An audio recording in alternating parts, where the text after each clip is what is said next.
هی جانیان خون از دل ما میخوری، قد میکشی اما چه سود، طوفان بیاید قامت بیریشه ها خواهد شکست.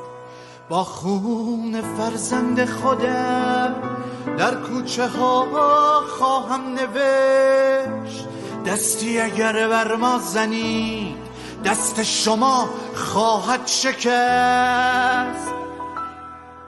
هی دار میزنید و جار میزنید و داغ میزنید و حبس، اما بدانید این قفس در انتها خواهد شکست. هی خاک میکنید و خاک میشویم و خاک میخوریم به ترس، که شیشه عمر شما به دست ما خواهد شکست، به دست ما خواهد شکست.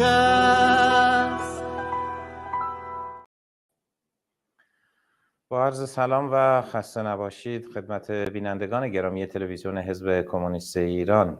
درودهای گرم و صمیمانه مرا پذیرا باشید. من کاوان صنیعی هستم. در یکی دیگه از ویژه برنامه‌هایی که مختص به خیزش سراسری مردم قهرمان ایران هست در خدمت شما عزیزان هستیم. همونگونه که در جریان هستید، در طی 3 ماه گذشته جنبش عظیمی شکل گرفت بعد از مرگ ژینا مهسا امینی و به سرعت گسترش پیدا کرد، تداوم پیدا کرد به شهرهای مختلف. همراه با اون اعتصابات سراسری ما داشتیم در چندین نوبت افت و خیزهایی داشته در این مدت این جنبش.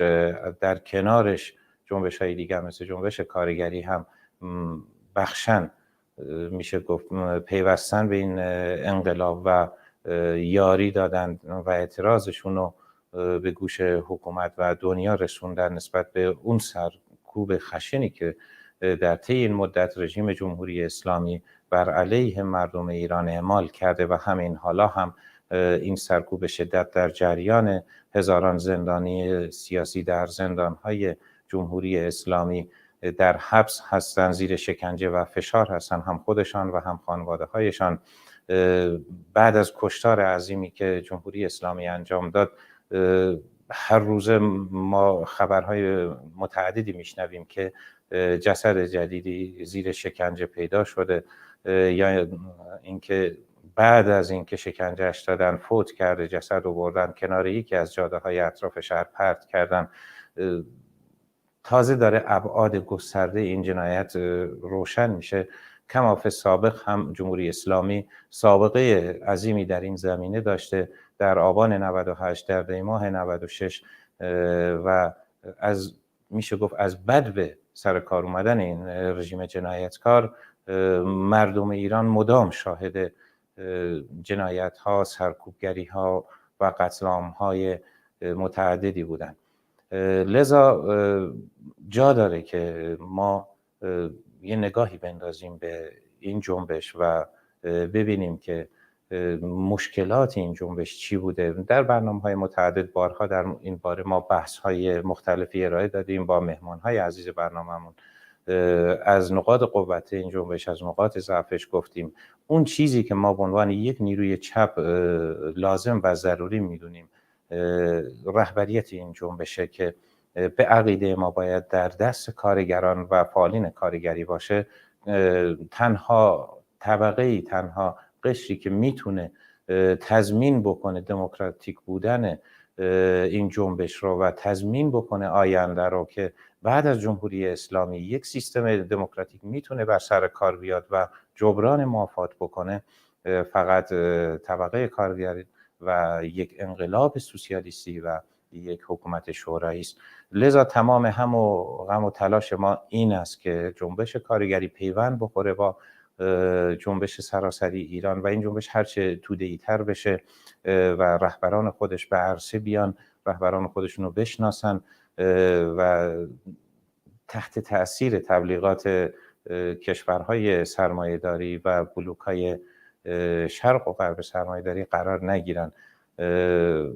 در این برنامه ما راجع به همین مسئله می‌خوایم صحبت کنیم، در مورد همین جنبش کارگری، وضعیتش. ما در طی چند روز گذشته هم اعتصاب بازاریان رو داشتیم، اعتراضات پزشکان و رزیدنت ها رو داشتیم. همزمان با اون دانش آموزان کماکان در اعتصاب و اعتراض بودن، دانشجویان بخشن در بعضی دانشگاه ها همچنان ادامه دادن. پس و این رو هم باید اشاره کرد که طی چند روز گذشته رژیم قانون جدیدی رو تصویب کرده زیر عنوان این که میخواد جبران بکنه اون چیزی که کارگران در طی مبارزات یک سال گذشتهشون خواهان اون بودن.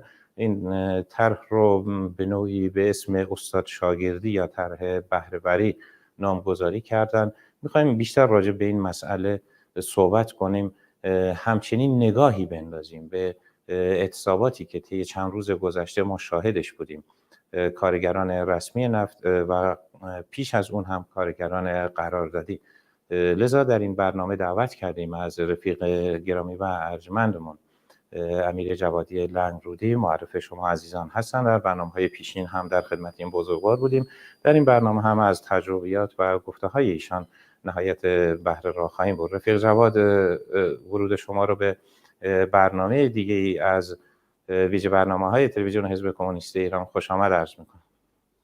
عرض سلام درود دارم خدمت شما و بینندگان عزیز تلویزیون کمبله. اجازه بدید انگار امسال در شبی که هستیم 30 آذر برای جامعه ما شب یلدا طولانی ترین شب سال نیست. طولانی ترین شب سال اون شبیه که پدر و مادر مهسا یا ژینا خبر حرکت جنازه بیجان دخترشون از تهران به سقز رو انتظار میکشیدند و تمامی پیکره کردستان باشون راه بود. شب یلدا طولانی ترین شب سال نیست، بلکه شبیه که مادر کیان از همسایه ها طلب یخ میکرد تا بر پیکر کیان بنشانه و او از دستبرد راهزنان انسان دور نگه داره.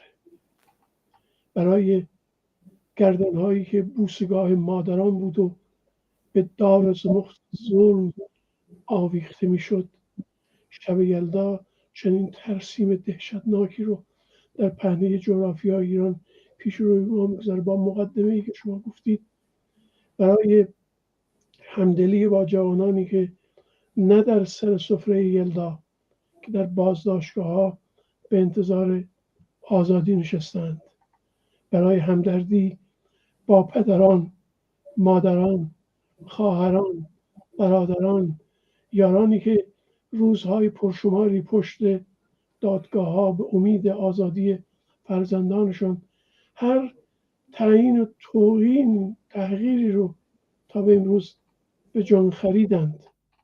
برای ارزش صدای موندگار مادرانی که میگویند نکنه چیزی به بچم ببندم که من دیگه نتونم ببینمش.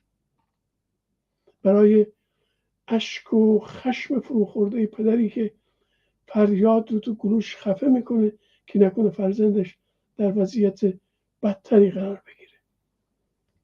امیدم اونه که با همیاری دوستانم در تلویزیون کمله امشب شبی رو بیاد همه اونهایی که در زندانهای ایرانن، بیاد همه اونهایی که ناپیدایند، بیاد همه پدران و مادران نگران، بیاد همه همسران نگران، بیاد همه فرزندان نگران، این شب یلدا طولانی ترین شب سال رو گره بزنیم با زندگانی یکایک اونها در پهنه جغرافیای ایران، از شمال تا به جنوب، از شرق تا غرب. امسال یلدای من یلدای همدلی، یلدای همدردی، یلدای همبستگی به اعتراض به بازداشت و زندان و قتل و اعدام باشه. ما بتونیم خودمون رو در کنار یکایک خانواده حس کنیم. من در خدمت شما هستم. من نمیخواستم واقعا به این مسئله اشاره بکنم چون میدونم هموطنان ما داغدار هستن. همین امروز به مناسبت شب یلدا بسیاری از خانواده ها مثلا در سنندج، در شهرهای دیگه رفتن سر مزار عزیزان از دست رفتشون، کسانی که با شجاعت تمام حاضر بودن بها بپردازن و در راه آزادی و برابری جون عزیزشون رو مایه گذاشتن، رفتن سر مزارشون، یادی کردن از اونها و تجدید پیمانی کردن با آرمان‌های بزرگی که داشتن و این مایه خوشحالیه. ما هم واقعا جای همین عزیزان را سبز نگه می‌داریم، یادشان همیشه در یاد و خاطر و در تاریخ ایران و در تاریخ بشریت خواهد ماند که در مقابل یکی از درنده‌ترین جنایتکارترین رژیم‌های سرکوبگر تاریخ قرار گرفتن، شجاعانه ایستادن و بهای سنگینی پرداخت کردن و امید ما هم همین هست که در این روز یادی هم بکنیم به قول شما از تمامی اون زندانی هایی که الان در زندان ها هستن، چشم انتظار هستن، عزیزانشان دلنگران هستن. بسیاری خانواده همین الان که ما داریم صحبت میکنیم جلوی درب زندان اوین هستن و این واقعا مایه ننگ برای جامعه بشریت از مایه دلنگرانی برای همه ماها هست. همین امروز رفیق امیر خبری داشتیم به تازگی جسد یه دختر محصل دیگه ای در اطراف شهریار پیدا شده. هنوز مشخصاتش معلوم نیست، امیدواریم طی ساعات آینده مشخص بشه، اما ابعاد جنایت‌های رژیم لحظه به لحظه داره گسترده تر میشه. جسد این دختر نوجوان رو بردن اطراف شهریار پرت کردن. صحنه‌های بسیار غم انگیزی ما واقعا میشنویم، میبینیم که قلب هر انسانی را به درد میاره. یا دیشب هجوم بردن به یکی از روستاهای اطراف ایزه و با جوانان شورشگر اونجا درگیر شدن. کسایی که قول داده بودن انتقام خونکیان پیرفلک رو بگیرن، ریختن سرشون با سلاح سنگین، با RPG، با خمپاره، با نارنجک انداز خونشون رو ویران کردن و 3 تا از این قهرمانان آزادی رو کشتن، 2 نفر رو هم بازداشت کردن. جا داره یادی بکنیم از همه این عزیزان و یاد تمام جانباختگان راه آزادی رو گرامی بداریم. رفیق امیر، پس من بدون معطلی میرم سر موضوع. میخوایم ادامه بدیم به این جنبش. ما میخوایم، راه دیگه نداریم، واقعا راه برگشتی هم نیست. یا نباید قدم در این راه گذاشت یا باید ادامه داد. راه برگشتی واقعا نیست، چیزی هم باقی نگذاشته. شما به شب یلدا اشاره کردید. یکی از اقشار جامعه که زیر شدیدترین فشارها هست الان قشر کارگر و طبقه کارگر و اقشار ضعیف جامعه هستن، مناطق حاشیه نشین شهرهای بزرگ هستن. رژیم هیچ برنامه‌ای نداشته. توی این 2-3 روزه قانونی تصویب کرده برای به نوعی مثلا یه دلجویی بکنه از کارگران. تو کرمانشاه اومدن مثلا استاندار جدید تعیین کردن، استاندار اومده وعده داده برای کارگران شهرداری علاوه بر حقوقی که ماهیانه میدن بهشون 1 میلیون هم پاداش میده.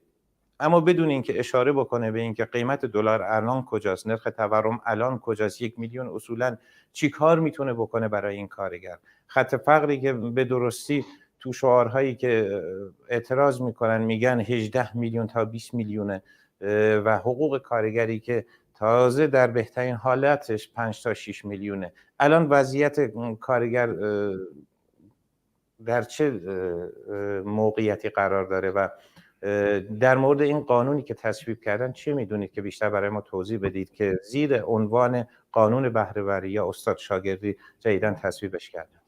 خواهش میکنم. اولا که بگم من وظیفه خودم میدونستم که در برنامه‌ای که تو شرکت کردم و به تصادف روزگار در شب یلدا هست به این مهم بپردازم و اون رو گره بزنم با دردمندی‌های جامعه و اونچه که در تمامیت جغرافیای ایران امشب مردم ما باش روبرو هست. اما در رابطه با طرح استاد شاگردی واقعیت قضیه اینه که از یک سو موضوعی مهمه و برای کارگرانی که به مثابه نقض جدی حق داشتن کار، امنیت شغلی، برقراری بهره‌کشی روزمره‌ای که از موجودیت اونها میشه همراه با خطرات ناشی از نبود ایمنی و بهداشت کار و نبود تأمین اجتماعی و چشم‌پوشی از کلیه مزایایی که کارگر میبایستی برای روزمرگی زندگی خودش باش داشته باشه، ایجاد چنین در واقع طرح‌هایی، حتی میگن برای یک بار برای همیشه یا حتی یک بار برای نصف نیمه کردن امور مربوط به حلقه اصلی زندگی عنصر ناپیدای کارگران میتونه مفید باشه. ولی واقعیت قضیه اینه که این طرح مربوط به دولت ابراهیم رئیسی نیست یا وزیر کاری که نخست خلقه به دنیا اومده نیست. این طرح از سال 90 دوره احمدی نژاد کلید خورده بود و از همون موقع ناقص به دنیا اومد تا به امروز که ما داریم در واقع از سال 1401 عبور میکنیم به سال 1402 ورود خواهیم کرد در چند ماه آینده. اون چه که در اون روزگاران احمدی نژاد به اصطلاح کلید خورد یه پروژه 14 ماده‌ای بود، یک تبصره هم بهش اضافه کرده بود. مهم نبود که 13 ماده بود 14 ماده بود، تبصره داشت یا تبصره نداشت. اساساً نقش کلیدی که برای ایجاد او و مثابه کمیته های طرح استاد شاگردی یا بهره‌وری از وضعیت کار برای پاسخگویی به بحران بیکاری توی جامعه تعبیه کرده بودن، به اعتقاد من اون ناقص الخلقه بود. چرا؟ به خاطر اینکه ایجاد این کمیته های رو در قالب این پروژه تصویب کرده اون زمان توی سطح استانهای کشور به این شکل نمود داده بودن.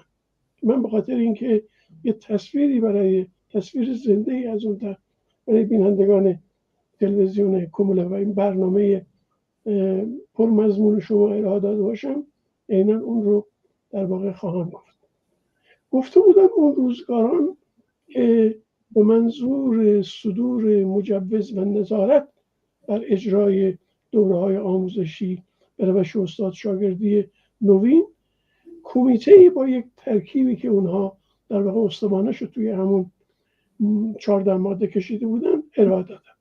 بدین معنا که مقدرات این طرح توی سطح تمامیت استان‌های کشور به این شکل بایستی ساختارمندی بشه. یک، مدیر کل استان بشه رئیس کمیته. دوم، معاون آموزش و پژوهش و برنامه‌ریزی بشه دبیر کمیته. مسئول حراست اداره کلم باشه. نماینده اداره کل تعاون و کار وزارت امور که در واقع صاحب اصلی این طرح تو استان‌ها همین ترکیب باشه و نماینده اداره کل تامین اجتماعی استان به اضافه نماینده شورای اصناف استان. 3 نفر از رؤسای مراکز آموزشی به انتخاب مدیر کل استان، رئیس آموزش پرورش، پژوهش و برنامه‌ریزی.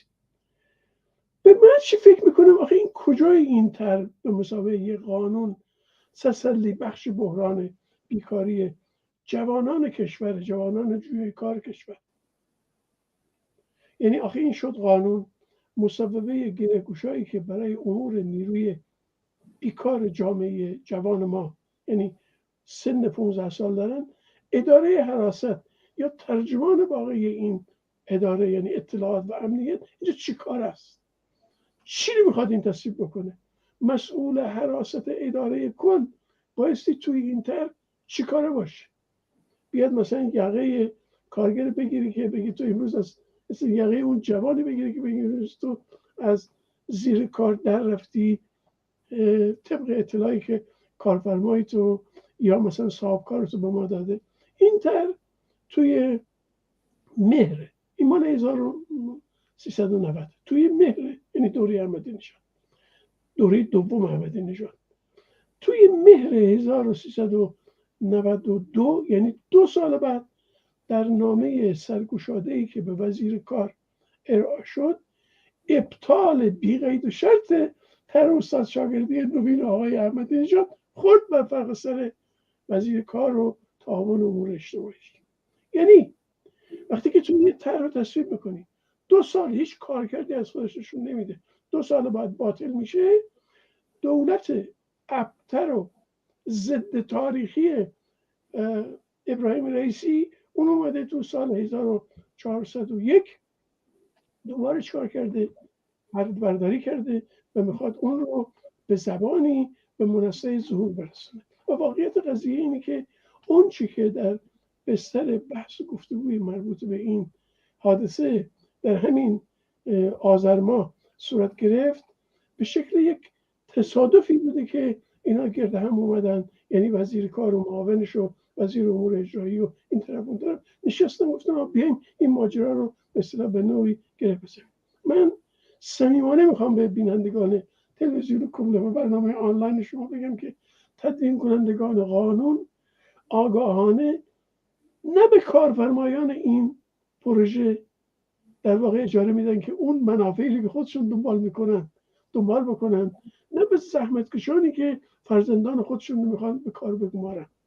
مخالفین این طرح اون چنان در طول همون سالها از این پروژه در واقع پرده دری کردن که همه چیزش هویدا شد. مثلا یک کارفرمایی، مثلا بنده یک کارگاه تولیدی دارم، دنبال کارگر میگردم، مراجعه میکنم در سطح استان یا در استان مرکزی، فرقی نمیکنه، میگم آقا من فلانی هستم، امیر جواهری لنگرودی هستم، یه واحد کارگری تولید کردم، دنبال کارگر میگردم. میگن چند تا میخوای؟ میگم هرچی بیشتر بهتر. میگن که مثلا 5 تا خوبه، میگم آره کارگر واحد کاری من با 5 تا میخواد شروع کنه. فرمای میدم، من فرما رو پر میکنم، میگن آقا برمی‌دارید میبرید، حقوقم نبایستی بیره بپردازید. اگر خواستید چیزی به اینا بدید به عنوان شاگردگردانی به اینا میدید، مثلا 50,000 تومان یا 100,000 تومان، اون وقت طوری بدید که هیچ که نفهمه. یعنی چی؟ یعنی شما طبق این قانون نیروی کار رو به عنوان کارفرما میگیرید، اگر خواستی پول بدید اولا که نباید بدید طبق قانون، ولی اگر خواستی بدید شاگردانی میدید، هیچ کس هم نفهمه. اون وقت اینها میبایستی بعد از مسیر طولانی مثلا 2 سال کار کرد تازه وارد جامعه بشه. هیچ قراردادی هم نداره؟ نه قراردادی دارم؟ هیچ نه قراردادی. اونی که قبلا تصویب شد نداره، این که الان فعلا دارن بحث میکنن تا بتونن به زعم خودشون به منصه ظهور برسن. مثلا از این شما الان میدونید که ما هر تو جامعه ما بر بستر آماری، بر بستر آمار سازمان آموزش فنی و حرفه‌ای، هم الان که داریم با هم صحبت میکنیم 84,100,000 نفری تو کشور شمارش رو دست این سازمان آموزش فنی و حرفه‌ایه که 15 تا 65 سالشون 62% نیروی کار تشکیل میدن، یعنی تو این سن قرار دارن، از 15 تا 65 سالگی و اون سرش که چیه؟ به اصطلاح نیروی بازنشسته کشور. یعنی باقی افرادی که بین 15 سال تا قبل از 65 سال هستن توی جرگه نیروی کار جامعه محسوب میشن. نتایج طرح آمارگیری نیروی کار توی پاییز سال گذشته، یعنی 1400، گویای این واقعیت که نرخ بیکاری افراد بالای 15 سال معادل 8.9% که به اعتقاد من هیچ اتکایی نمیشه به این آمار ارائه شده است. چرا؟ اساسا جمهوری اسلامی هر ست آماری که خاصه در حوزه فعل این فعالات کارگری ایران میده ناقص الخلق است، به خاطر اینکه منفعتش در اینه که آمار نادقیق به جامعه بده، هم برای حوزه جامعه شناسی اجتماعی، هم برای محققان دانشگاهی و هم همه اونایی که به عنوان کنشگری فعل این فعالات کارگری رو دنبال میکنن تا به روز نتونستن به یک حوزه آمار واقعی دست پیدا کنن. تو هیچ حوزه‌ای ها، نه فقط توی این عرصه بیکاری، نه حتی تو تورم هم همینطوره. تورم شما بگید سازمان تعاون یه چیزی میگه، بانک مرکزی یه چیزی میگه، مرکز آمار ایران یه چیزی میگه. یعنی ما با نرخ تورم واقعی که چند درصد جامعه در زایش فعل این فعالات توهم داره زندگیش زیر گرفته میشه نمیتونیم با آمار واقعی رو بروشیم. از این رو اون چی که مربوط به این پروژه هست به دلیل اون ناکارآمدی دوره گذشتهش امروز هم که در ارتباط با طرح استاد شاگردی توی آذر 1401 به نقل از مرکز روابط عمومی و اطلاع رسانی همین وزارت تعاون و کار و روابط اجتماعی اون چی که کلید خورد که اینا بخوان مشکل بیکاری رو توی جامعه حل بکنن، آقای سید صولت مرتضوی توی 6مین نشست شورای عالی آموزش و تربیت فنی و حرفه‌ای و مهارتی با حضور چند نفر دیگه نشستن و گفتن که آقا بیایم این رو احیا بکنیم. خب تاریخه، من با تاکید و مسئولانه دارم میگم، در واقع ناقص خلق به دنیا اومد از دولت‌های پیشین. امروز که کفگیر این دولت و کل حاکمیت در قبال یک جنبش بزرگ اجتماعی به گل نشسته، طرح‌هایی از این نوع تحت عنوان پروژه در واقع استاد شاگردی به نام سازمان آموزش فنی و حرفه‌ای کشور راه به هیچ هیچ هیچ هیچ جایی نخواهد برد. من این رو مسئولانه دارم میگم و پاش پا میستم و بعدا اثبات خواهد شد که چرا این طرح ناقص خلق در اومد. ظاهر این طرح یا پروژه برای پاسخگویی به بحران بیکاری توی جامعه اونچنان فزاینده است که ابعادش توی سطوح ارتش میلیونی بیکاران خلاصه میشه. من آمادگی اینو دارم که در یک برنامه ویژه‌ای پیرامون مسئله بیکاری و بحران فزاینده اون تو تمامی عرصه‌ها، یعنی در سطح لایه کارگران بخش خدمات، در سطح کارگران تولیدی و صنعت مادر به شکل جدی بهش به اصطلاح بپردازیم، همه اجزاشو بتونیم به اصطلاح باز بکنیم. اعتقاد من بر اونه که اون چه که امروز دولت ابراهیم رئیسی در راستای پاسخگویی به این پروژه پیش پای خودش گذاشته ناقصه، به دلیل همون طرح ناقص الخلقه‌ای که پیشتر در دولت‌های پیشین در واقع اومده و امروز اساساً نمیتونه مجمع عالی نمایندگان کارگران ایران توی نامه سرگشاده‌ای که به وزیر تعاون کار اجتماعی نوشتن ابطال بی قید و شرط طرح استاد شاگردی نوین و احقاق حقوق کسانی که از اجرای این طرح زیان دیدن رو خواستار شدن. تو گذشته هم این کار کردن، امروز هم همین دلشوره و دلنگرانی رو به اصطلاح پیش پای خودشون دارن و برای اینکه این کمیته اساساً یک کمیته راهبردی نیست و نمیتونه مصادیق مربوط به جنبش بیکاران نیروی جوان جامعه رو به شکل به اصطلاح جدی حل بکنه و پاسخگوی سطوح مختلف انتظارات و واقعیت‌های امروز به اصطلاح جامعه نیست و بایستی منتظر باشیم تا ببینیم اجزای کاربردی این به کجا میکشه و چقدر میتونه مشکل بیکاری جوانان رو توی جامعه به اصطلاح به شکل واقعی حل بکنه. یعنی بیشتر این رو از این زاویه دارم میگم که اجرای شدن قانون به معنای اینه که دولت به کارفرمایان با اجرای این قانون لباس در واقع استادی به نوعی به تن بکنن. حالا کارفرماهایی که اینا تحت عنوان کارآفرینن از اونها یاد میکنن، ظاهرا میخوان اسمش رو تغییر بدن که بگن که ما از کارفرما یا به طور کلی از جثه سرمایه‌داری منحط امروز جامعه دفاع نمی‌کنیم، بلکه کارآفرینان رو می‌خوام تشریح بکنیم. کارآفرینان ترجمه همون در واقع کارفرمایانه. به اونا اختیار میدن که با نادیده گرفتن قانون کار کف حقوق استاندارد و بیمه تامین اجتماعی و سایر مزایای شاگرد رو با یک سطحی از استعمار در حد کار کشیدن از نیروی جوان جامعه کامل بکنه.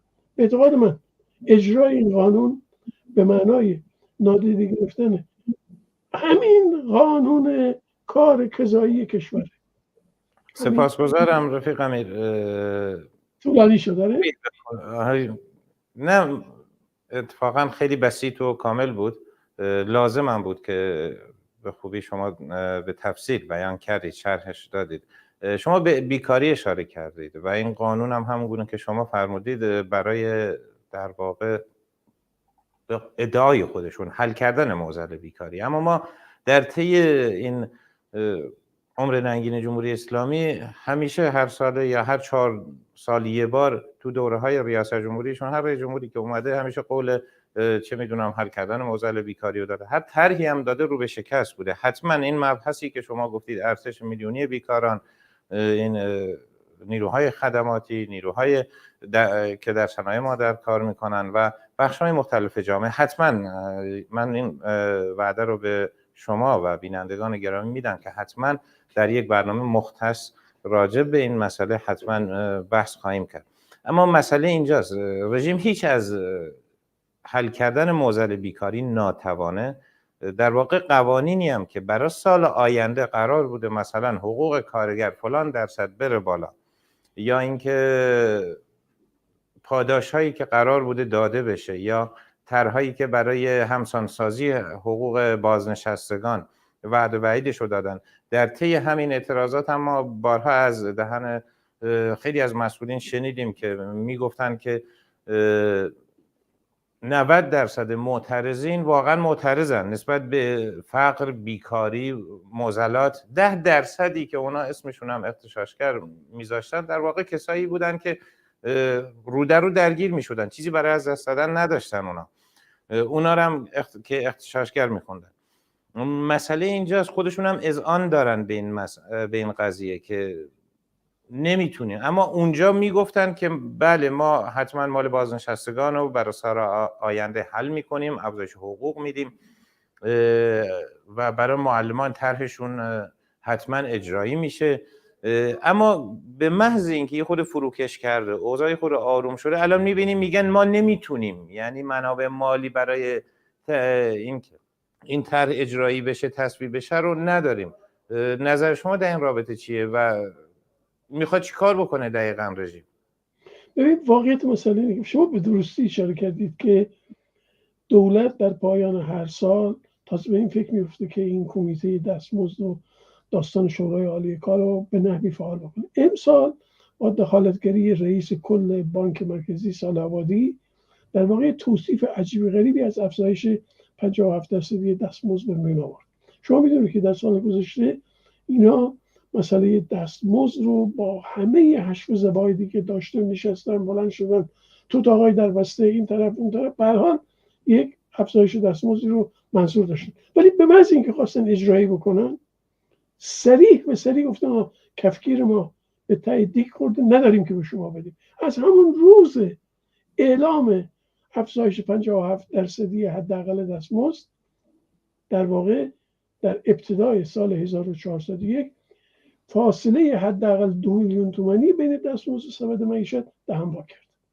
شما تا اول اشاره داشتید که موضوع تورم اونچنان ناپیداست که وقتی بحث فقر به میون میاد غالب تویی میکنن، یکی از 18 میلیون میگه، یکی از 19 میلیون میگه، یکی از 10 میلیون میگه، یکی از 15 میلیون میگه، ولی به هر حال اون چیزی که مربوط به پیکره جنبش کارگری بر بستر اطلاعیه هایی که دست ما رسیده، شما هم خوندید، بینندگان تلویزیون کملا باش آشنایی دارید، حداقل به مسابقه اعلامیه مشترکی در اول ماه 1401 اونا از 12 میلیون اون دور رو بهتون آوردن. امروز که ما در پایانه سال 1401 هستیم و دلار خودش رو به مرز 40 میلیون تومان داره میرسونه، به طور یقین جثه این تورم در جامعه دهشتناکتر و خیلی خیلی گسترده‌تر به اصطلاح دهن وا کرده. این حضرت که قضیه هیچ ربطی بهش نداره، یعنی دخالت یک مسئول اقتصادی دولت، فردی که مقامی توی شورای عالی کار دولت ابراهیم رئیسی نداره، اصلا آدم نمیفهمه که چرا اومده قبل از اینکه شورای عالی کار وارد قیام حقوق خودش بشه بشینه با هم بحث گفتگو بکنه یا این ماجرا رو به میون کشه. خود این امروز سرفصل بحث جدی رو بین فعالان و کنشگران در واقع جنبش اجتماعی به میون زده. همه بر آنن که آقا چون پیکره اختلاس، چون پیکره دزدی، چون پیکره در واقع قاچاق پولشویی ها اونچنان گسترده شده توی این دولت، سبد معیشت خانوارهای کارگری، چیزی که الزام بند ماده 41 قانون کار برای افزایش دستمزد رو پیش پای جلسات رسمی شورای عالی کار با هر در واقع پارامتری که بخواد خودش باش تعریف بکنه قرار میده، امروز نشون داده که در مقابل دستمزدی که لایه‌های مختلف کارگران میگیرن و حدود نرخ تورمی که تو جامعه هست، اساسا نرخ‌گذاری خیلی دشواره نسبت به سالی که ما پشت سر گذاشتیم، یعنی سال 1300 و 1400 و ورودش به سال 1401. بنابراین رئیس بانک مرکزی در بخشی از صحبتاش وقتی قصد واکاوی ریشه های تورم سنگین سال جاری رو داره، خیلی سریع میگه که افزایش دستمزد 57% سال گذشته وسیله این تورم شد. یعنی دقیقاً گم کردن صورت مسئله، به خاطر اینکه تمام اون چپاول، تمام اون اختلاس ها، تمامیت اون دزدی ها و تمامیت اون جابجایی پول رو تو این دولت جلو کنه. مثلا رئیسی توی دشواری های انتخابات خودش وقتی که میخواست با حسن روحانی رو بکنه، در یه جایی به طنز بهش گفته بود من خوشحالم از اینکه رئیس جمهور نشدم که دلار رو به سطح 5000 تومان ناقابل اون روز برسونم. خب شما رئیس جمهور شدید، امروز دلار رسیده به مرز 40 میلیون، در مقابل این نیروی عظیم اجتماعی که دروغ آشکار تو رو اون روز دید، امروز چه داری برای گفتن؟ تویی که قاتل فرزندان جامعه ما هستی، هم سلسله جنایت توی سال 56 به عنوان قاضی مرگ بر پهنه رو در رویان نوشته شده، توی بزرگترین دادگاهی که در سوئد تشکیل شد برای محاکمه این نوری، که امروز توی جامعه تازه میگن که آقا تو زندان سوئد درش یه آدم شکنجه میشه، شکنجه‌ای که بر پهنه جامعه متوجه یه جامعه 85 میلیونی میکنن و نمیبینن، ولی از زندان‌های سوئد خبر دارن که اونجا نمیذارن که نوری بره خودشو مسواک بزنه. اینا چنین شارلاتان‌هایی هستن که سر هر چیزی میخوان سر مردم رو به نوعی کلاه بذارن. من معتقدم اون چه که مربوط به زندگی جنبش عظیم اجتماعی نیروی رنج و کار جامعه است، تنها به تنها در کالبد خودش مردم میابه، یعنی در تشکیلات خودش، در پهنه سازمانیابی خودش، در ایجاد مجموعه‌ای که تحت عنوان هر عنوانی که خودش میخواد بذاره. ما اینجا نگیم که شورا کارگری یا نمیدونم سندیکای کارگری یا کمیته اقدام کارگری فردا بگن که امیر جواهری اومد توی تلویزیون کمیته حکم صادر کرد. نه، نیروی اجتماعی اون ضربی که خودش برای تشکیلات خودش میپذیره، امروز یکی از بزرگترین سنخیت‌های متشکل شدن جنبش کارگری ما رو تعریف میکنه. جنبش کارگری تا متشکل نشه، تا از قالب پراکندگی خودش در نیاد، نمیتونه خودش رو به سامان ببره. هر اونگاه که ما متشکل شدیم، هر اونگاه که ما در ظرفی جای گرفتیم، هر اونگاه که از سطحی سازماندهی برخوردار شدیم، تونستیم دولت‌ها رو به عقب نشینی وابداریم در قبال دریافت مطالبات خودمون. شما ببینید اون چی رو که از روزی که سندیکای شرکت واحد، اون چی رو که از روزی که سندیکای هفت تپه، اون چی رو که از روزی که در واقع نهادهای شکل گرفته توی پتروشیمی و به نوعی نفت و حتی گاز، یا به نوعی توی پولاد، یا به نوعی توی صنعت ذوب‌آهن خودشون رو هپکو، آذراب خودشون رو سازمان دادن، متشکل کردن، به خیابون اومدن، مطالبات خودشون رو 1 2 3 4 ردیف کردن، اینجا اونجا به مفادی از اونها دست پیدا کردن. نه اینکه همه‌شو گرفتن، هیچگاه هیچ دولتی نمیاد همه رو بده، ولی حداقل تو وقتی که زورت پر زور باشه میتونی به دست بیاری اون چیزی که در حیطه عمل اجتماعی تو، در اعتراض تو، در اعتصاب تو، در از کار کشیدن تو و شقوق مختلفی که به هر حال خود کارگری که تشکل پذیره پیدا میکنه و میتونه اونو به نحوی پیش بره. من فکر میکنم داستان دستمزد امسال با این گندی که رئیس بانک زد و سطح اعتراضات جدی رو اینجا اونجا با خودش برانگیخته، همین 2 روز پیش، 2 روز یا 3 روز پیش، حالا ممکنه تاریخش رو من، ابراهیم رئیسی پرداخت حقوق کارکنان دولت در سال آینده رو بر اساس میزان بهره‌وری گفت صورت میگیره.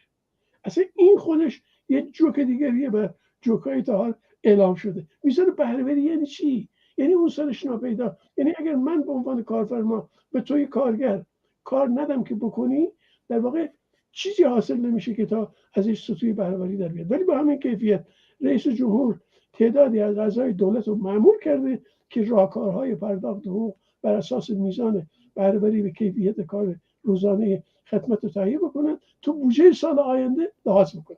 خب ما بودجه سال گذشته این دولت رو دیدیم که جز قواره همه اون نیروهایی که از آن خودشون بودن، یعنی سپاه، ارتش، بسیج، نهاد مربوط به تشکیلات کفن دفن خمینی و خامنه‌ای و این یکی و اون یکی رو پروار کردن، ولی اون چی که به حوزه عمل تامین اجتماعی، اون چی در راستای پاسخگویی به نظام آموزش، اون چی در راستای پاسخگویی به بهداشت عمومی جامعه بوده، همه و همه در خدمت بخش خصوصیه، چرا که اینا از قبل اون میتونن برای خودشون جایگاه بتاشن. این دستور آقای رئیسی هم به اعتقاد من راه به ترکستان میبره، هیچ مشکلی از مشکلات جامعه زحمتکشان ما رو حل نخواهد کرد، تو آینده نشون میده. همین الان آقای فرامرز توفیقی رئیس کمیته دستمزد کانون عالی شورای کشور که مرتب این طرف اون طرف حرف میزنه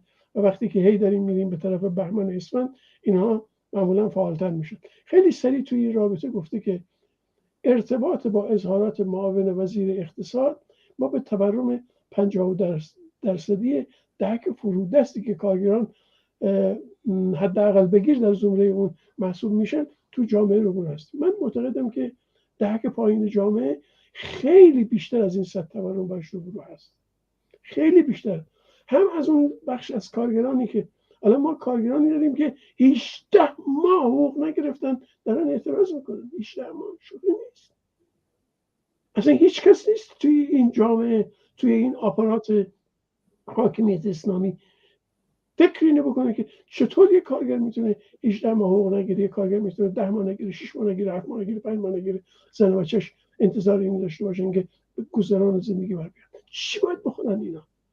بنابراین این گونه طرح‌ها، این گونه نقشه‌بندی‌ها هیچ چیز رو به اعتقاد من برای سال پیش روی در پایانه سال 1401 راهگشا نخواهد. تنها نیروی قدرتمند خود طبقه است متشکل شدنش برای دریافت دستمزد و ایجاد کمیته‌های دستمزد برای راهیابی در مقابل تصامیمی که شورای عالی کار به نمایندگی دولت و به نمایندگی بخش کارفرما میگیره رو در روی با اونها میتونه خودشو به نوی نشون بده. اینم میطلبه که آدم یه بحث مستقلی پیرامونش کنه. وارد همین مثلا میشین. در میان کلام شما من این نکته را متوجه شدم. شما به درستی اشاره کردید که رژیم، البته نظر من اینه، یعنی نه که خودش ندونه، اتفاقا دستگاه پروپاگاندای رژیم شبیه به دستگاه پروپاگاندایی که هیتلر داشت، رژیم‌های دیگه دیکتاتوری داشتن، عموما چهره دیگه ای رو خلق میکنن، یه چهره دیگه از خودشون نمایش میدن، ولی هدفشون یه چیز دیگه است.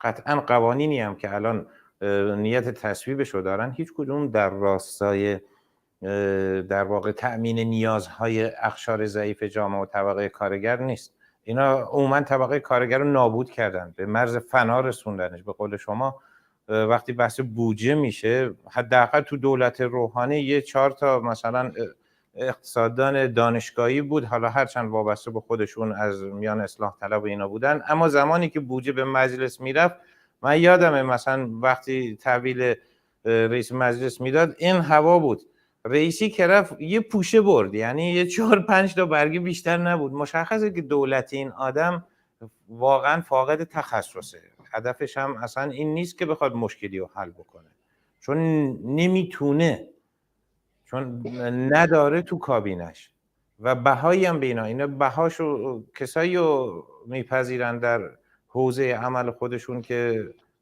از اون نمازخون و حاج آقا و فلان و اینایی که ولایی ترن، هرچه ولایی تر باشه ملاک اونه، نه تخصص، نه کسی که بدونه واقعا ریشه مشکل کجاست، چه کار باید بکنه، از چه راهی باید اقدام بکنه، مشکل جامعه الان چیه، درد جامعه چیه. اینا یه ذره براشون مهم نیست.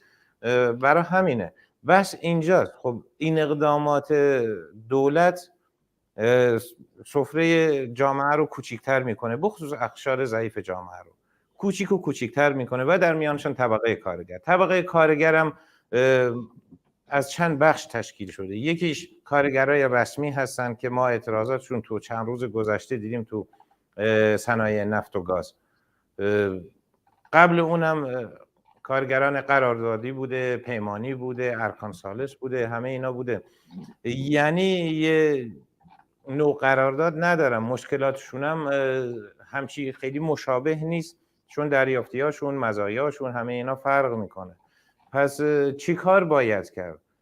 با این دورنمایی که ما میبینیم وضعیت رو به وخامت بیشتر میره، امکان داره حتی دلار تا سقف 50 تومن هم بره، چون رژیم توانایی حل مشکل رو نداره و این طبقه کارگر با حجم سرکوبی که هست چگونه میتونه خودش رو منسجمتر بکنه و بیست در مقابل این ظلمتی که برش حاکم شده. من یه نکته ای رو در ارتباط با در واقع این موضوعی که پرحجم بودن بودجه دولت روحانی و یه پوشه بودن چیز بگم. واقعیت قضیه اینه که ساختار این آپارات حاکمیت در دوره ابراهیم رئیسی در ترکیب قوه قضاییه و مجلس و قوه مجریه یه دست شده، یعنی یکسانسازی برآمده. بنابراین هر کاری که در بین دولت یک دست حسن روحانی میگذره به عینه در شکاف‌های موجود درون مجلس که بر رأسش آدم دزد و شارلاتانی با مشخصه پالیباف نشستن میگذره. بنابراین اون چاقی با این لاغری اینطوری به هم پهلو میزنه. یه نکته دیگه هم بایستی بگم به اون اینه که امروز کمیته هزینه‌های زندگی کارگران صحبت از این میکنن که زندگی کارگران با 14 میلیون میتونه به نحوی تامین بشه به تناسب تورمی که میگم، یعنی قضاوت اونهاست، در حالی که حقوق همونطوری که تو هم به درستی تو بحث اولیت اشاره کردی بین 6 میلیون خورده‌ای در مقابل این 14 میلیونی که اینا حدس میزنن هست. یعنی ما چیزی حدود 33% هزینه زندگی کارگران رو پوشش میده، از 3% اون طرفش 67% در واقع چی داریم؟ خالی داریم. خب اون فشاری که تو ازش، من تلاشم برای که بحث آواری پیش ببرم که جا بیفته برای شنوندگان عزیز و به عنوان فاکتوال باشه. اون نکته درستی که تو بهش اشاره کردی، یعنی فشار فقر فزاینده تو زندگی توده عظیم زحمتکشان جامعه، این فشار معیشتی که طبقه کارگر ما در واقع تحمل داره میکنه یا میپذیردش، چطور قراره که تاب‌آوری این معیشتی رو ما بتونیم در واقع در زندگی روزمره اونها با همه دشواری‌هایی که هست، مثلا یه شق دشواری همین عدم دریافت حقوق اگر حساب شده کنیم، حالا بیکارسازی، اخراج، این داستانا هر کدامشون در واقع زایده بس اسفباریه که بایستی در جای خودش در نمود عینیت زندگی کارگران ازش پرداخته باشه. واقعیت قضیه اینه نه وزیر اقتصاد، نه دستگاه اقتصادی، نه خود کل دولت و مجلس برای برون رفته اینها نقشه‌ای نداره. اینکه پرسیدی کارگر تا قیامت اگر بخواد پراکنده باشه نمیتونه به دریافتا و قانونمندی‌های حرکت خودش دست پیدا بکنه. باید خودش متشکل بکنه. از قدیم هم گفتن کارگر متشکل همه چیز، کارگر نامتشکل هیچ چیز. یعنی اگر طبقه ما میبایستی در این حجم وسیع و گسترده نادیده گرفتنشون در کل آپارات حاکمیت جمهوری اسلامی ایران، اینکه اساساً اینا ضد کارگرن، ضد تشکلن، ضد تجمعن، ضد هر گونه هویداسازی نیروی اجتماعی که تولیدگران باقی جامعه هستن، در مقابل اونها تمام. شما الان حساب بکنید این زندان. یک کسی به طنز میگفت که آقا چرا این جنبش از فاقد رهبریه؟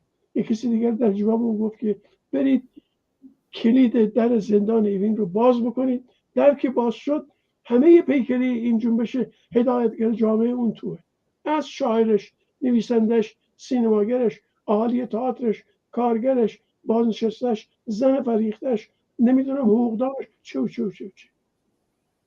شما الان یک تشکل به نام، اگر به نام سندیکای شرکت واحد بشناسید، 3 تا از پرآوازترین و مؤسسین اولیه و توانمند این سندیکا توی چنگ این نظامن و نه فقط تو چنگشن، پرونده‌ای به قطوری تمام اصالت وجودی این سندیکا برشون ساخته شده و اینها اون تو هستن و در شرایطی این پرونده رو برای اینا ساختن که اینا تو دادگاه حضور نداشتن. یعنی شبی که ریختن زندان ایوین رو آتش زدن، فرداش قرار بود رضای شاهوی رو ببرن و بهش خبر دادن که دادگاه تو کنسل شده، ولی وکیلش جویا شد که دادگاه رو در غیاب او تشکیل داده. همین بلا رو سر حسن سعیدی آوردن. اینا چنین جانوران ما قبل تاریخی هستن که وقتی یک تشکل رو میخوان بیشکل بکنن، از محتوا بندازنش، تویش بکنن، اولین کاری که میکنن چهره‌های شناخته شده. اسماعیل گرامی چرا باید تو زندان باشه به عنوان کارگر بازنشسته؟ و اینکه ترسیم واقعی کارگری بوده در خیابان، میگفته تنها کف خیابان به چنگ میاد هفتمون، و این شعار رو خیابانی کرد و این شعار رو توده‌ای کرد و این شعار رو عمومی کرد و همین جرم باید تو زندان باشه. 6 سال حکم بهش دادن، 4 سال باید بگذرونه، 2 سالش الان چه بله این آدم تو زندان کرونا گرفته، خواستن دست و پاشو ببرن برای درمان. گفت من حاضر نیستم به عنوان کارگر دست و پای منو ببندید، منو ببرید من همینجا میمونم. ببینید ما چنین انسان‌های بایسته و شریفی رو در این نظام، در جهنم جمهوری اسلامی داریم. رفیق امیر، همه اینا هست درست. من کمتر از حدود 5 دقیقه فرصت داریم. دوست دارم برگردم به این مسئله که منم اشاره کردم، واقعا همه این هزینه ها هست. رژیم اجازه نمیده اصلا تشکل یابی بشه. سرکوبش وحشتناکه. کارگران پیمانی در جریان هستید، اعتراض کردن، همین الانش هم یه تعدادشون هنوز تو زندانن، هنوز تو بازداشتن، اذیت میشن، شکنجه میشن. چی کار باید کرد؟ چه جوری میشه منسجمشون کرد این طبقه کارگر رو وقتی که رژیم اصلا نه اجازه تجمع میده، نه اجازه اعتراض میده، نه اجازه میده دیگه تشکل مستقل دیگه هر کجای دنیا بگی کمترین حقیه که یک کارگر میتونه بشینه مجموعه نیروهای خودش رو جمع بکنه و یه سازمانی کوچولویی برای خودش بسازه، هم یک دل، یک صدا باشن اونجا، هم یک موقعیت دارن. این کمترین چیزیه که میخواد. خب اجازه نمیده. چی کار باید کرد در قبال این؟ واقعیت مسئله اینه که پرسش خیلی مسئولانه‌ایه و پاسخش هم بیش از هر کسی اون نیروی اجتماعی که درگیر ستیز با این نظام برای الزامات روزمره زندگی خودشو پیدا میکنه. مثلا بهترین نمونهش معلمان چگونه تونستن خودشون در سراسر کشور در کمیته های در واقع صنفی خودشون متشکل بکنن، یا مثلا نیروی ساختمانی چگونه تونستن. حتما الزاماتی برای شکلیابی این نیروهای اجتماعی در واقع توی جامعه متصوره و کافی که خود اون پیکره نیروی اجتماعی بتونه راه دستیابی به این از طریق شبکه‌های اجتماعی، از طریق در واقع ایجاد نوعی ارتباط و رایزنی هایی که برای هر نیروی اجتماعی متصوره پیدا بکنه و وقتی که تونست این راه ها رو راهیابی بکنه به طور یقین در مقابل هر سطح فشاری که متوجه اوه راه برون رفتش رو میتونه پیدا بکنه. من بهترین نمونه رو در هیکل وجودی معلمان کشور میبینم که واحدهای شهری خودشون زدن، واحدهای استانیشون زدن، کمیته در واقع هماهنگی استراسیونیشون رو ایجاد کردن. دیگر نیروهای اجتماعی هم توی پیکره دشواری‌هایی که باهاش روبرو هستن حتما میتونن از این الگوها برای متشکل کردن خودشون بهره بگیرن. چیزی که مثلا وسیله شده که سندیکای شرکت واحد ایجاد بشه یک شبه حادث نشده، از دل نشست و برخاست‌ها، راهزنی‌ها، احیای در واقع تجارب بس ارزنده‌ای که توشون بوده. همین ماجرا توی سطح در واقع نیشکر هفت‌تپه هم از در واقع قانونیت مدلل برخورداره، ریشه تاریخی داره. این همین اقدام توی سطح در واقع کمیته هماهنگی از کمیته پیگیری است. میگم راه‌ها متنوع، مهم اینه که طبقه ما برای رودرویی با سطوح مشکلات معیشتی فراوانی که دولت‌ها توی ادوار مختلفی براش تراشیدن و همواره مطالبات اون رو روی هم انباشته کردن که وقتی دست میزنی در یک بیانیه مشترک 15 تا مطالبه ردیف میشه، برای در یه جای دیگر 18 تا، در یه جای دیگر 20 تا. اینا رو همه میشه توی ظرف خودش به نوعی فراهم آورد.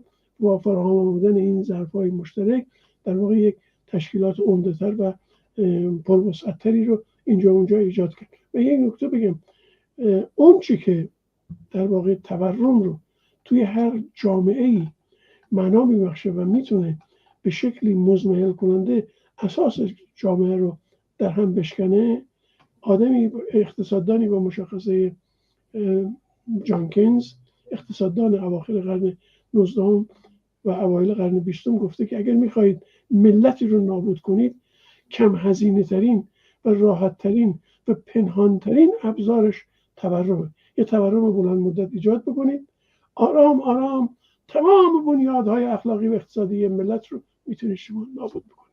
عکسش هم گفته اگر تورم رو بشکنید، خودتون میتونید با افزایش دستمزد در واقع عامل فزاینده تورم رو در هم بریزید. طبقه کارگر ما راهی بر بستر همین دستیابی به یک در واقع دستمزد بالاتر و متشکل شدن در ظرف دستیابی به تشکل نداره و بایستی بر سر این موضوع علیرغم کاری که دولت، کارفرما و تشکیلات شورای عالی کار هر سالی میکنن، او هم خودش رو توی ظرف دستیابی به یک دستمزد واقعی متشکل بکنه. من تأکید فزاینده‌ام تشکل مستقل کارگری برای هر نیروی کارگری جامعه که امروز خودش رو داره برای رودرویی آشکار با این نظام به صحنه میکشونه. یادمون باشه اونایی تو کف خیابان‌های ایرانن فرزندان همین کارگران به زحمت کشانن. محسن شکاری از 13 سالگی، یعنی کلاس چندم دبستان و پهنه دبیرستان کارگری کرده، واحدهای مختلف کار رو پشت سر گذاشته تا توی رستورانی توی هفت حوض بوده که توی اعتصاب و اعتراض ستارخان گرفتن و به این شکل اروپای چوبه‌ای دار بردن. یادمون باشه مجید رضای رهنورد هم فرزند کارگر بوده و خودش ورزشکار. همه اینایی که تو کف خیابانن فرزند کارگرانن، کنارشون میمانن. از دانشجویان ما گرفته تا دیگران کارگران، نیروی رنجکار جامعه امروز پیکره پرآوازه این جنبش عظیم زن، زندگی، آزادی، ژیان آزادی هستند. گرامیشون بداریم، با اونا باشیم، صدای پرتوان اونا باشیم. زنده باشی رفیق امیر گرامی. بسیار خرسند شدیم، بسیار پرتوان، پر انرژی. قطعا همه اونایی که در خیابون حضور دارن، در صحنه حضور دارن، فرزند همین کارگران و زحمتکشان جامعه هستند. ما هم امیدواریم از تجربیاتی که بخصوص معلمان نشون دادن و موفق هم بوده کارگران ما استفاده بکنن و معلمان ما، فعالین معلمین ما برن با کارگران ارتباط برقرار کنن و این تجربیات رو عملا در اختیارشون بذارن. ارتباط این جنبش‌های مختلف، این اتحاد عملی که شکل بگیره قطعا رژیم رو به زانو در میاره. بسیار سپاسگزارم از حضور پربار شما در این برنامه. خیلی خرسند شدیم رفیق امیر گرامی و این وعده رو میدیم که در برنامه‌های آتی هم حتما در مورد موضوعاتی که فرمودید بحث خواهیم کرد. برای شما هم بهترین ها رو دارم. برای بینندگان تلویزیون عزیز کمله که منو تحمل کردن یادآور میشم که این طولانی ترین شب سال و این سنت باستانی رو به شب یادمان همه جنبشانان جنبش انقلابی و آزادی ایران، شب مبارزه برای آزادی زندانیان سیاسی و لغو اعدام در پیکره جغرافیای ایران تبدیل بکنیم. با هم باشیم و همواره یاد همه اونایی که امروز در میان ما نیستن رو کلامی میده. و شما بهترین حال آرزو دارم. سپاسگزارم. من هم برای شما آرزوی صحت و سلامتی و سربلندی دارم. تلویزیون حزب کمونیست ایران از اینکه تا این لحظه با ما همراه بودید بسیار سپاسگزاریم. تا ویژه برنامه دیگر همه شما رو به اوقات خوش و سلامتی می سپاریم. امیدواریم که همیشه پر از سلامتی و تندرستی باشید.